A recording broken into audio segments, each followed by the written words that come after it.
He walks down a crowded street, neon lights blink above him. Faces pass like shadows, 1,000 different paths, 1,000 different choices. But every turn he takes, every step he makes, was already made for him. He doesn't see the signs. He doesn't question the ads. He doesn't challenge the rules, because he believes he is free. This is the greatest illusion ever created, the idea that we choose, that we decide, that we control the shape of our own lives. But what if freedom is not the absence of chains, but the perfect illusion of agency? Most people are not controlled by violence. Not anymore. We are not threatened into obedience. We are not beaten into submission. No whips, no walls, no swords. Instead, something far more elegant governs our minds, ideas, beliefs, narratives. We are loyal to symbols. We protect identities. We defend ideologies we never questioned and serve systems we never built. And we don't do it because someone forced us. We do it because someone convinced us we wanted to. This is not new. Centuries ago, one man understood this game better than anyone. Not a warrior, not a king, not a priest, a philosopher in disguise. Niccolò Machiavelli. To many, his name evokes cruelty, manipulation, ruthlessness. A man who believed it was better to be feared than loved. But that's not the full story. Machiavelli wasn't obsessed with tyranny. He was obsessed with stability, how power survives, how people obey, and why societies collapse when illusion breaks. He saw what others ignored. That loyalty born from belief is stronger than that born from fear, because a man afraid will eventually rebel. But a man who believes will defend his cage. This is the world we live in, not a world of dictators and soldiers, but of influencers, algorithms, and ideologies. You don't need chains to imprison people. You just need a story. They won't question this. Documentary is not about ancient kings or long-dead philosophers. It's about you. It's about the system that taught you what to value, the invisible architecture shaping your loyalties, your habits, your opinions, even your emotions. We are going to dive into the psychology of control that doesn't need whips or bullets. We'll explore the writings of Machiavelli, the propaganda of the 20th century, the rise of soft power, and the digital mechanisms that manufacture your consent today. Goal is not to make you afraid. It's to make you see, because once you recognize the strings, you can decide whether you want to keep dancing. So the question is simple. Are you loyal by choice, or are you loyal by design? Let's begin. In the shadowed corridors of Renaissance Italy, power was a dangerous currency. Alliances shifted like sand.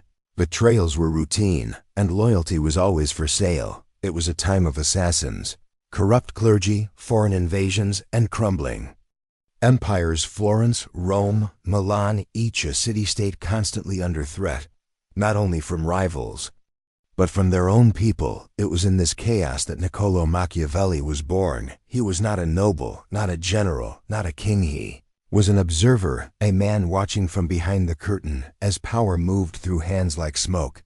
He served the Florentine Republic, working as a diplomat, a secretary, a strategist. He met kings, popes, mercenaries, and tyrants. But what fascinated him most wasn't their weapons or their armies. It was how they made people obey, sometimes willingly. When Machiavelli was exiled and disgraced, stripped of his power and tortured, he didn't disappear. Instead, he began to write, and what he wrote would become one of the most infamous and misunderstood political works in history, The Prince to Many. It reads like a manual for manipulation, a cold, ruthless guide to ruling with cunning, deception, and cruelty. But that interpretation misses the deeper insight. Machiavelli was not glorifying tyranny. He was revealing its anatomy. He understood something that even today remains uncomfortably true, that people do not need to be ruled by fear if they can be guided by perception. In The Prince, he advised rulers to appear virtuous, even if they were not because virtue was useless, but because public image was more powerful than private truth. A leader should be compassionate, but not if it made him weak. He should be honest, but only if it didn't cost him power. Most of all, He should know how to appear just enough like a savior to avoid being seen as a tyrant, because people don't follow truth, they follow theater. Machiavelli wrote, "It is not necessary for a prince to have all the good qualities I have enumerated, but it is necessary to appear to have them." In other words, reality is optional, perception is everything. He emphasized that loyalty is not secured by cruelty, but by strategic generosity.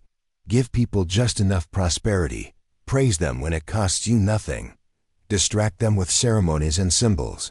If they believe they are valued, they won't rebel. He warned rulers to avoid being hated. Fear could be useful, but hatred was fatal. Modern psychology would eventually confirm what Machiavelli only sensed, that fear generates short-term compliance, but long-term resentment. Belief, however, can forge lasting bonds. People will suffer for something they believe in. They will sacrifice, endure, and defend it if they think it's theirs. Consider Augustus Caesar. He ended the Roman Republic and declared himself emperor, but he didn't tell people that he gave them bread and games, expanded their economy, and cloaked his power grab in the language of restoration. He wasn't conquering Rome. He said he was saving it. The people didn't resist. They cheered or looked to Napoleon Bonaparte. He crowned himself emperor, rewriting the rules of Europe, all while convincing the French people that he was fighting for them. He built an empire on charisma, nationalism, and calculated myth-making. He didn't just conquer territory, he conquered imagination. And then there are the kings of the modern age: corporate founders, tech giants, media barons. They don't wear crowns, they wear hoodies. They don't ride horses, they launch platforms. But they too understand Machiavelli's lesson: control the perception, and the power follows. Steve Jobs once said that people don't know what they want until you show it to them. That's not a business insight.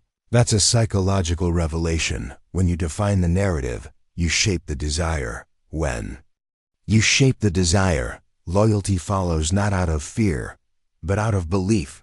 This is why Machiavelli matters more now than ever, because we live in a time where physical power has been replaced by symbolic control, where leaders don't need armies if they can control the story, where rebellion is pacified not by punishment, but by comfort. Machiavelli wasn't interested in brutality for its own sake. He was interested in effectiveness, and he realized early on that the most effective rulers are those who don't look like rulers at all, because when people feel free, when they feel seen, when they feel like they are choosing, you no longer need to force them. They will choose you. They will follow you. They will even defend you. All you had to do was pull the strings and make them think it was their idea, and once that illusion sets in, you no longer need chains, you just need belief. Loyalty is not a natural instinct. It is not something we discover.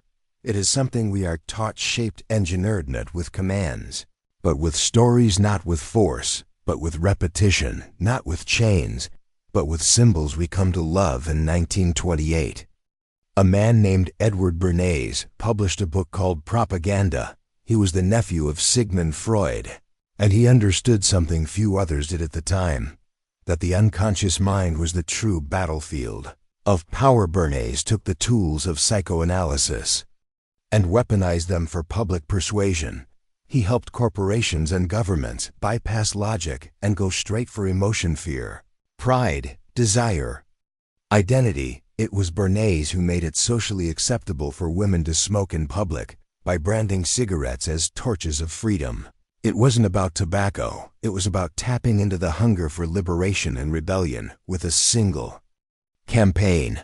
He turned a commercial product into a political symbol, and the public bought it. But Bernays was not a rogue genius. He was a reflection of a larger shift. The 20th century marked the birth of manufactured consent, a phrase later made famous by Noam Chomsky. It describes the process by which public opinion is shaped not by open debate, but by invisible influence through media, education, advertising, and entertainment. People are taught not only what to think, but what to value, what to fear, what to believe. They are trained to love certain flags, hate certain enemies, buy certain brands, and pledge allegiance to ideas they never chose. Conditioning is the first tool. Even Pavlov's dogs salivated at the sound of a bell because they were conditioned to associate it with food. Humans, too, are conditioned, only our bells are different. Their national anthems, corporate logos, political slogans, news alerts. The Kong reward is not food, it's identity, it's belonging. Cognitive dissonance is the second tool. When our actions contradict our beliefs, we feel discomfort, so we twist our beliefs to match our actions, often without realizing it. If we've already committed to a brand, a cause, or a leader, we defend them not because they are perfect, but because we need them to be. Admitting we were wrong threatens our self-image, so we double down, we stay loyal, even when loyalty is irrational. The third tool is authority bias. We tend to believe those in power, those in suits, those on screens. We defer to voices that look official, polished, approved.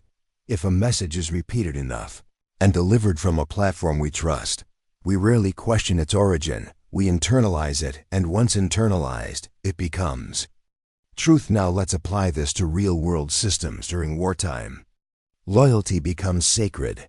Patriotism is elevated to a moral virtue. Flags, uniforms, and speeches stir emotions deeper than logic. You are not just a citizen, you are a soldier of the cause. Those who question the narrative are labeled traitors or sympathizers. Consent isn't forced, it's inspired. People line up to enlist. They don't obey because they were coerced, they obey because they were conditioned. Same logic applies to brands. Consider the cult of Apple versus Android. This is not just a technological rivalry. It's tribal. People defend their phones as if defending their beliefs. Apple doesn't just sell products, it sells identity. Minimalism, creativity, rebellion against the corporate gray. Ironically, it is one of the most powerful corporations on earth, and yet it markets itself as the underdog. That is the genius of engineered loyalty. You make people feel like choosing you as choosing themselves. Political parties use similar tactics. Instead of offering reasoned solutions, they offer enemies. Loyalty is sustained by fear. If you don't vote for us, they'll win. And if they win, everything you love will collapse. It's no longer about policy, it's about survival. Fear sharpens the lines. Loyalty becomes tribal. You are not voting for ideas, you are voting against annihilation. These systems all follow Machiavelli's playbook, modernized by Bernays, industrialized by media conglomerates, and refined by digital algorithms. Control perception, manufacture consent, engineer belief. What Machiavelli observed in Renaissance courts, we now see in digital empires. Social media has become the most powerful tool of consent manufacturing in history. Every like, every share, every trend is data fuel for the machine that learns what you believe, what you fear, what you desire, and then it feeds you more and more validation, more outrage, more stories that reinforce your tribe and demonize the other. It does not control you by force. It controls you by choice, flooding you with narratives until yours becomes indistinguishable from theirs. This is not a conspiracy, it's a systemone that doesn't need to censor ideas because it drowns them. One that doesn't need to jail dissenters because it isolates them. One that doesn't need to use fear because it offers comfort. Manufactured consent is not about deception in the traditional sense. It's about architecture, designing environments where the path of least resistance leads exactly where those in power want it to. And once you're there, you defend it because it feels like you walked there on your own. That is the final trick, to make loyalty feel like freedom, to make obedience feel like self-expression, to make people believe they are not ruled, but represented. This is the modern face of power, and if you think you're immune to it, if you believe your ideas, your identity, your loyalty are entirely your own, consider this. When was the last time you questioned your side? When was the last time you doubted the symbols you defend? When was the last time you wondered whether your love for a country, a brand, a belief was taught? Loyalty is not a flaw, but unexamined loyalty is dangerous, because when consent is manufactured and belief is engineered, The greatest weapon is not propaganda, it's comfort, and the only defense is awareness. In 1961, a man in a lab coat gave a quiet order. The subject hesitated. The person on the other side of the wall was screaming in pain, begging, pleading. The dial was now at 300 volts, danger. Severe shock, please continue. And the subject. Did he press the button? The screaming stopped. The Milgram experiment remains one of the most haunting windows into human nature. It revealed a terrifying truth, that ordinary people, without malice, without hatred, will inflict pain on another human being if an authority figure tells them to, not because they are evil, but because they are obedient. We like to think we are immune to influence, that our morals are stable, that our choices are our own. But the truth is more uncomfortable. The human mind is wired to submit to the right narrative, spoken by the right voice, in the right uniform. Stanley Milgram's conclusion was not that people are cruel, it was that people are compliant, that the presence of a perceived authority, someone who seems legitimate, scientific, confident, can override conscience. Obedience is not always forced, often it's requested gently, calmly, reassuringly, just like in The Prince, where Machiavelli explains that power does not need to roar, it only needs to appear inevitable. 2 decades later, another experiment shocked the world. In 1971, psychologist Philip Zimbardo transformed a basement at Stanford University into a mock prison. Volunteers were randomly assigned the roles of guards and prisoners. The guards were given uniforms, sunglasses, and simple instructions: maintain order within days. The illusion became real. Guards began humiliating prisoners, enforcing arbitrary punishments, stripping away identity. The prisoners became passive, anxious, broken. The experiment, planned for 2 weeks, had to be shut down after 6 days. No real power had been given, no real laws enforced, and yet the roles became real. Because when humans are given symbols of authority, badges, titles, approval, they step into them. Costume changes the actor. The mask becomes the face. Machiavelli, centuries earlier, understood this. He wrote not about laws, but about perception, not about justice, but about roles. People don't obey because of logic. They obey because of identity, because they are told who they are and what their place is. And once those labels are internalized, obedience becomes self-sustaining. Then there's the Asch conformity experiment. A group of people are shown a simple image, 1 line on the left, 3 lines on the right. The task is to say which line matches the one on the left. The answer is obvious, but the subject doesn't know that everyone else in the room is an actor. The actors give the wrong answer, confidently, repeatedly, and the real subject, despite seeing the truth, begins to conform, doubting their own eyes, questioning their perception, choosing to be wrong because everyone else is. This is the power of groupthink. Not violent, not angry, just persuasive. Because no one wants to be the outcast. No one wants to be wrong alone. These 3 experiments, Milgram, Zimbardo, Asch, expose a chilling architecture inside the human mind. We conform to authority. We internalize power. We silence our instincts to preserve our place in the group, and in the right conditions, we obey, even against our own ethics. Now, imagine what happens when this psychology is scaled to a society, not in a lab. In life, think about cults at first. They offer safety, purpose, belonging. They tell you who you are, why you matter. They give you a name, a family, a mission. Then, slowly, they take away your autonomy. They isolate you from dissent. They punish questioning. They reward loyalty, and the more you conform, the harder it becomes to leave, because your identity is no longer separate from the system. You aren't just in the cult, you are the cult. This doesn't just happen in fringe religions.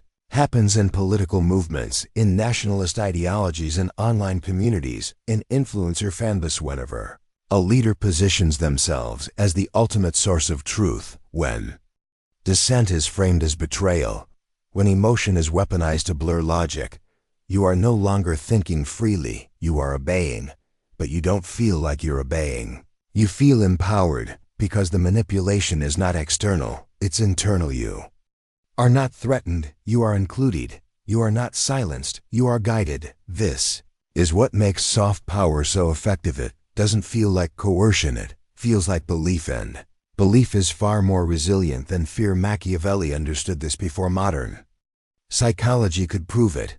He knew that a ruler who relies on fear must always watch his back. But a ruler who captures hearts, who shapes identities, can rule without chains. He wrote, "Men are more ready to offend one who desires to be loved than one who desires to be feared." But he also knew that neither was stable. What he sought was something deeper.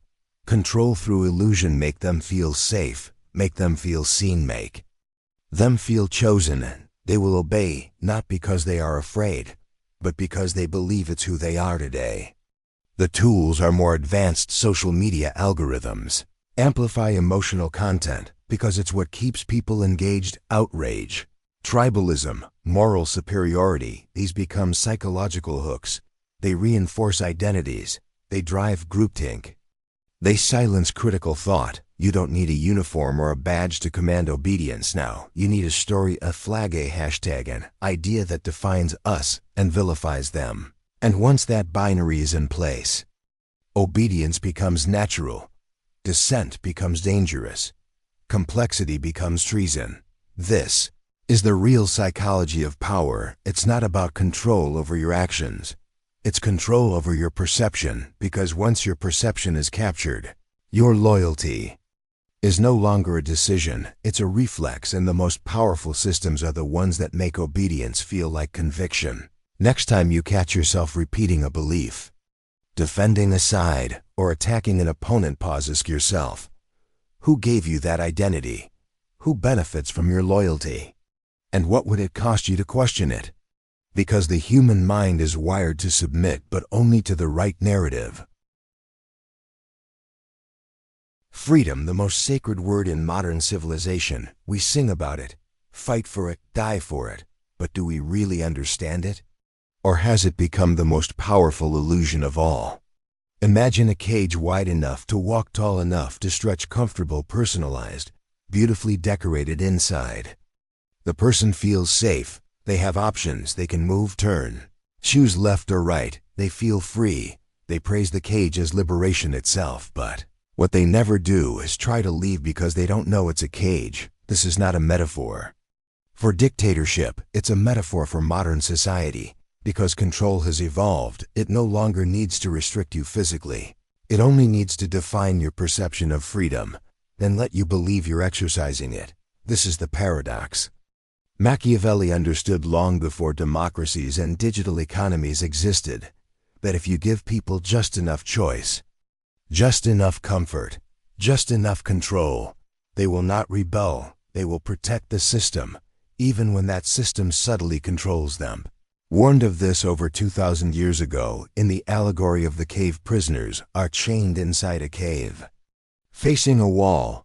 Behind them, puppeteers cast shadows using firelight. The prisoners have spent their entire lives staring at the wall, believing the shadows to be reality. They name them, debate them, defend them. They live in illusion. Now imagine one prisoner escapes. He sees the real world, the sun, the sky, the truth.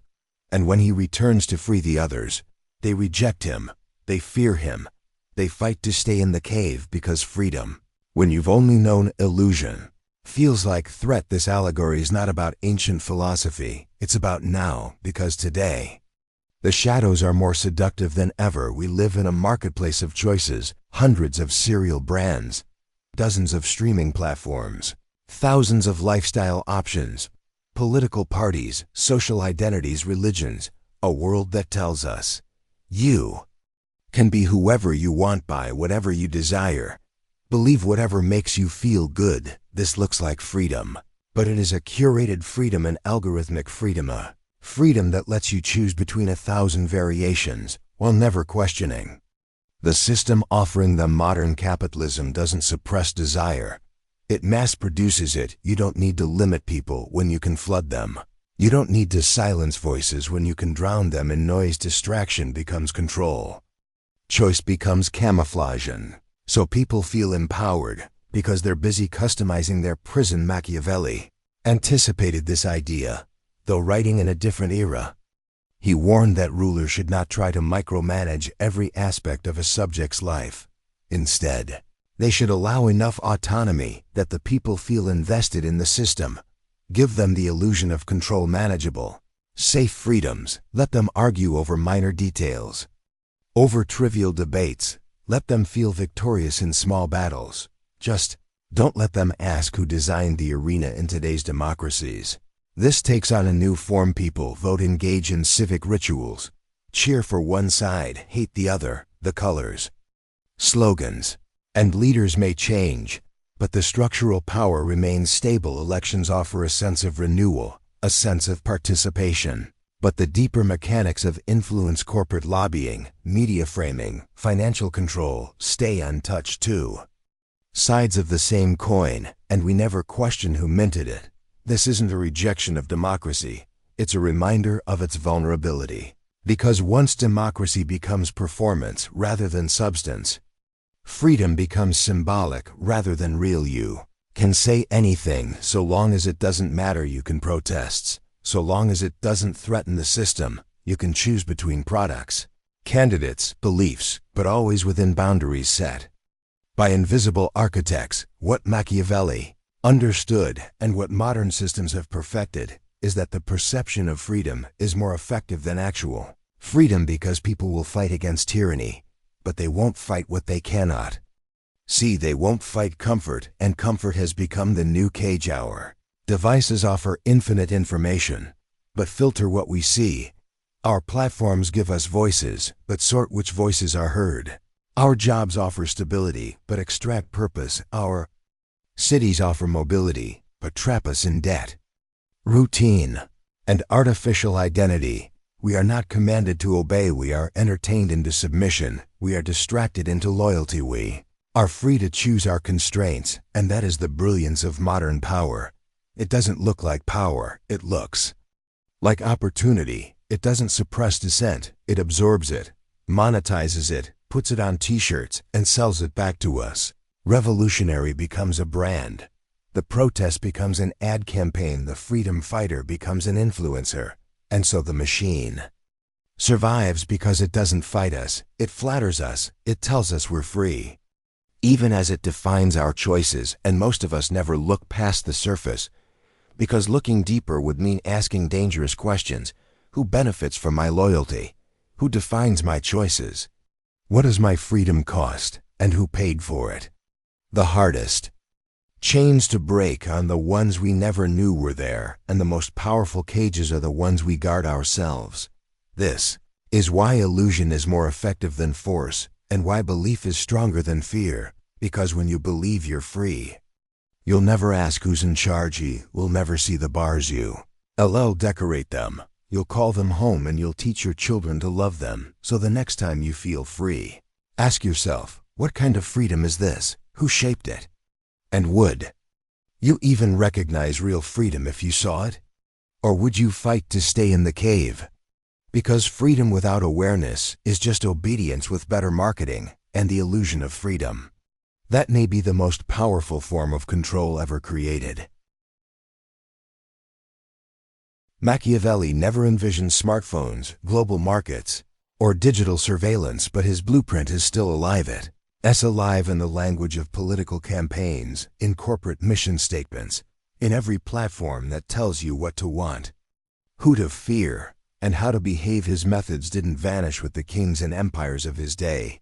They evolved quietly, elegantly. They've become the operating system beneath modern civilization, a code that rewards manipulation, punishes sincerity, and exalts control masked as care. Power in the 21st century doesn't always look like oppression. It looks like convenience, personalization, safety, empowerment. But behind it is something older, something colder. Machiavellian logic, dressed in Silicon Valley casual. Let's begin with a modern giant, China's social credit system. On the surface, it's about trust, efficiency, encouraging good behavior, but beneath the branding lies a behavioral control network that Machiavelli himself would have admired. Citizens are rewarded or punished based on a data-driven reputation score. Pay your bills on time? Good speak against the state? Not so good. Travel restrictions, slower internet access denied, and here's the genius. It's not enforced by fear alone. It's gamified, branded. Voluntary people compete to be good citizens. They internalize the rules. The state no longer needs to watch everyone. The people watch themselves. That's not dystopia in boots and guns. It's obedience by design. But China is not alone. Look at targeted political advertising on platforms like Facebook and YouTube. Data analytics now allow campaigns to segment audiences down to their fears, their values, even their insecurities. One voter sees a message about national pride. Another sees one about economic fear. A third sees a moral outrage story tailored to their faith or beliefs. Message is never universal. It's optimized and it's invisible. Most users never know their neighbor is being shown a completely different version of reality. Each bubble is fed what it needs to hear to stay loyal, to believe they're making a rational, moral, personal choice. But it's not a choice. It's engineering. Machiavelli wrote that a ruler must learn how not to be good, and must know how to use this knowledge or not, according to necessity.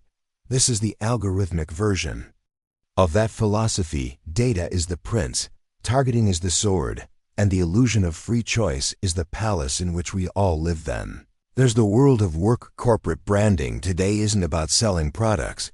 It's about selling meaning. Toxic workplaces wrap themselves in the language of purpose. Employers talk about family wellness, social impact. Meanwhile, employees are pushed to burnout, micromanaged by metrics, and lured into loyalty with free lunches and branded hoodies. Modern workplace no longer demands obedience. It demands emotional investment. You don't just work for the company. You are the company. Your identity is tied to the mission. And so criticism feels like betrayal. Dissent feels like failure. Loyalty becomes sacred. Machiavelli would call this perfect governance, not through cruelty, but through psychological absorption. And while we romanticize rebellion in art and media, the reality is darker, because rebellion too has been commodified and turned. Our great cultural engine has become a tool of pacification. Netflix documentaries expose corruption. Pop stars sing about revolution. Ads celebrate nonconformity, but the system stays untouched. This is cultural psyops. Revolution packaged for consumption. You feel like you're rebelling because your avatar wears the right clothes, listens to the right music, reposts the right quote, but you're still in the same loop, still feeding the same machine. Enemy isn't just external anymore. It's curated, manufactured, which brings us to another Machiavellian masterstroke, the creation of enemies. Fear unifies. Machiavelli wrote that if a ruler lacks a common enemy, he must create one. In modern politics, this tactic is everywhere. Leaders define themselves by who they oppose: immigrants, elites, the media, the unvaccinated, the woke, the fascist, the globalist, the deep state, the tech overlords, the anti-science mob. The enemy shifts, but the logic stays: create fear, create anger, offer protection. The more emotionally charged the enemy, the less likely people are to question their own side. They become invested in the fight. And when your tribe is in a war, you don't ask hard questions. You don't analyze your own flaws. You pick a side. You obey, not out of fear, but out of survival instinct. Machiavelli would have applauded this tactic. It transforms messy populations into loyal factions, not by force, but by binary thinking: us versus them, loyalty or treason. There is no middle now. Let's consider distraction as a form of control. Machiavelli advised rulers to keep the people occupied, to entertain them with festivals, rituals, and spectacle, bread and circuses.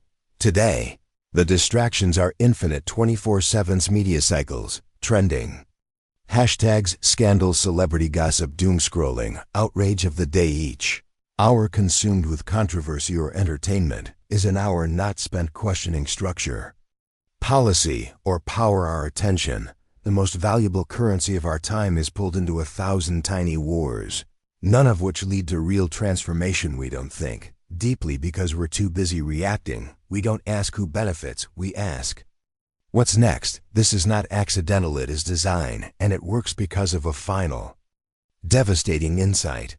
People crave meaning more than truth. We want to feel good, to feel right, to feel seen, so we believe what flatters us. We align with causes that reflect our identities.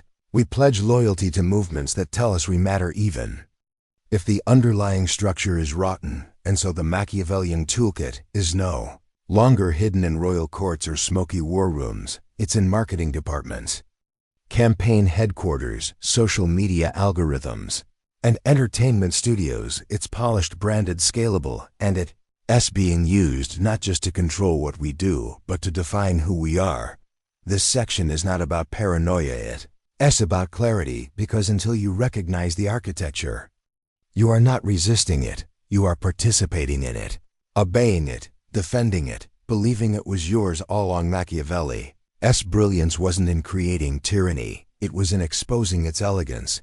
The truth that the most effective power does not need violence, it needs perception, and once perception is captured, loyalty is automatic, because when the cage is invisible, no one tries to escape. They decorate it, they love it, they teach their children to build their own, and the prince never needs to lift a sword. Control doesn't collapse when it becomes cruel. It collapses when it becomes visible. Rebellions don't start because people are suffering. They start because people finally see the suffering for what it is. It's not the cage that triggers revolution. It's the sudden, devastating realization that you've been inside one all along, that your choices were shaped, that your beliefs were planted, that your loyalty was never truly yours. This moment of awakening is not dramatic. It's not loud. It's quiet, internal, earth-shattering. A crack in the illusion, a split second where the story no longer makes sense, where the applause dies in your throat, and all that's left is silence, and the question, what am I actually serving? History is filled with these ruptures, moments where the curtain slipped and the machinery was exposed. In 1989, people in East Berlin gathered by the thousands, not with weapons, but with voices, with bare hands. For decades, the Berlin Wall had stood as a symbol of division, of oppression, of ideological control. But that night, it was just concrete, and the illusion, the myth that the wall could not fall, that the regime could not be challenged, was broken. It didn't start with war. It started with awareness, with individuals realizing that the story they'd been told of enemies, of safety, of necessity, was no longer real. The wall didn't fall because it was weak, it fell because people stopped believing in it. Years later, in the Arab world, a fruit vendor set himself on fire, not because of ideology, not because of revolution, but because he had been humiliated by the system, stripped of dignity, denied agency, made invisible. His act of desperation ignited something the rulers could not control, not anger, not fear, but clarity. Across Tunisia, Egypt, Libya, Syria, people awakened from decades of silence. They saw the strings, the scripts, the false choices.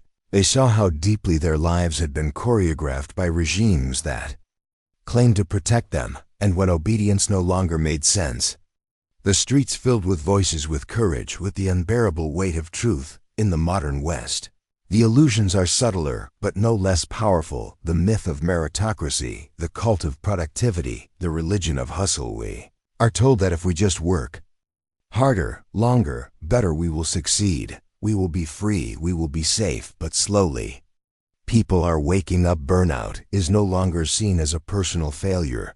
It's a systemic wound. Quiet quitting, anti-work movements, people fleeing the corporate grind, not out of laziness, but out of disillusionment, realizing that success is a treadmill, not a finish line, that self-worth has been hijacked and performance reviews, that freedom has been dressed up in job titles. And the most dangerous thing? They're beginning to ask, why? Why am I loyal to a system that sees me as a unit of output? Why am I exhausted, anxious, medicated, and still told this is normal? What if the prison wasn't a place but a rhythm? What if I've been loyal to exhaustion? When the illusion breaks, there is no going back. You can't unsee the strings. You can't unlearn the manipulation. You Can't go back to cheering for your captor. This is why whistleblowers are so feared, not because they expose secrets, but because they shatter belief. Edward Snowden didn't bring down governments, he brought down narratives. He showed the world that surveillance was not a dystopian threat. It was already here, already watching, already recording, and the institutions that claimed to protect freedom had quietly rewritten its definition. He didn't just reveal data, he revealed betrayal, the betrayal of trust, and with it, the collapse of illusion. These awakenings are painful. They are not moments of triumph, but of grief, because when people realize their loyalty was manipulated, it doesn't liberate them, it devastates them. What do you do when the flags you saluted, the brands you believed in, the identities you fought for, were all part of someone else's plan? What do you do with the shame of obedience, the anger of wasted years, the fear of starting over? You grieve, and then maybe you resist, not always with fists, not always with protests. Sometimes resistance is quiet, refusing to play the game, refusing to vote in rigged elections, refusing to buy meaning in a bottle, refusing to trade your time for empty status. Sometimes resistance is simply the choice to see, to remain awake in a world that depends on your sleep, and yet the machine does not stop it, adapts it, rebrands it, learns your language, speaks your anger, markets your rebellion, because illusion is not a static structure. It's a living organism. It evolves with you, which is why awareness must be constant. You don't awaken once, you awaken daily, because in a world that profits from your compliance, every act of clarity is radical, and every moment you reclaim your loyalty from systems that did not earn, it is a quiet revolution. It's a kind of silence that comes at the end of a long illusion, not the silence of peace, but of realization, of staring into a mirror that no longer flatters you, of hearing your own voice, and wondering when it became someone else's script. And then the question forms, if my loyalty was never truly my own, what else might not be? This isn't a call to rebellion, it's not a manifesto or a prescription. It's something far more dangerous, a suggestion that the world you live in is not entirely yours, that the thoughts you think may have been planted, that the choices you make may have been framed, that your deepest beliefs may have once belonged to someone else, and you just carried them long enough to forget the hand that placed them there. And yet, this is not a hopeless realization. It's the beginning of something rare, something ancient. Awareness. Machiavelli has long been misinterpreted, portrayed as a monster, a schemer, a nihilist. But beneath the cynical tactics and brutal realism, there was something else, something almost humane. He didn't celebrate cruelty. He exposed it. He didn't worship power. He analyzed its patterns so others might survive them, because he knew that history does not favor the naive, that those who cannot see the game are destined to become pawns. He didn't write The Prince for tyrants. He wrote it for survivors, and survival, in a world of illusion, depends on one thing: the power to see, not to see with anger, not to see with fear, but to see with clarity. To look at a smiling leader and ask who benefits. To scroll through a feed and ask what's being shaped. To hear your own opinions echo and wonder where they began. This is the true rebellion, not against kings or corporations, but against unconscious obedience, against the invisible programming that turns people into products and belief into branding, because the real war isn't fought on battlefields anymore. It's fought in minds, and the strongest system is not the one with the most force, but the one that can convince you there is no system at all. That's the genius of illusion. It doesn't demand your submission, it invites your affection, and if it's good enough, you'll think you're free, you'll think you chose it. But once you see, truly see the shape of the game, something changes. You stop reacting, you start reflecting. You learn to pause before pledging loyalty. You learn to listen to that quiet voice beneath the noise, the one that's been buried under ads, algorithms, and applause. And perhaps most importantly, you learn to sit with uncertainty, because clarity doesn't always bring comfort. Often, it brings discomfort, loneliness, complexity, but it also brings power, the power to decide deliberately, Not blindly the power to say, yes, I will believe this, but only because I've looked at the evidence myself. The power to say, no, I won't follow that flag, not because I'm disloyal, but because I see who's holding the pole. The power to walk through the world with your eyes open, even when it would be easier to close them. Machiavelli understood this better than most. He lived in a time when seeing too clearly could get you killed, and yet he chose vision over comfort. He chose to understand power, not to worship it, but to survive it. We live in a different time today. The punishment for seeing isn't exile, it's alienation, not execution, but disconnection. You may lose friends, you may lose certainty, you may lose the comfort of easy answers, but what you gain is agency. Gain the ability to choose your loyalty instead of inheriting it. Oh, build beliefs instead of borrowing them. To think in a world that profits from your distraction, and that, in the end, is the only real freedom. Not the freedom to do whatever you want, but the freedom to understand what you're doing and why. To live deliberately, not reactively. To participate consciously, not passively. To see the architecture of the world and still choose to walk through it with integrity. So now, you are left with one final question, not a call to action, but a seed. Quiet discomfort. If your loyalty was never truly your own, what else might not be? And what would it mean, not to run from that truth, but to face it or learn from it, and to finally courageously seal? Leave a comment below. What part resonated most with you? Or better yet, what did you feel but didn't expect to? And if you know someone who's been underestimated too long, share this with them. Because in a world obsessed with volume, the ones who whisper with weight are the ones truly remembered.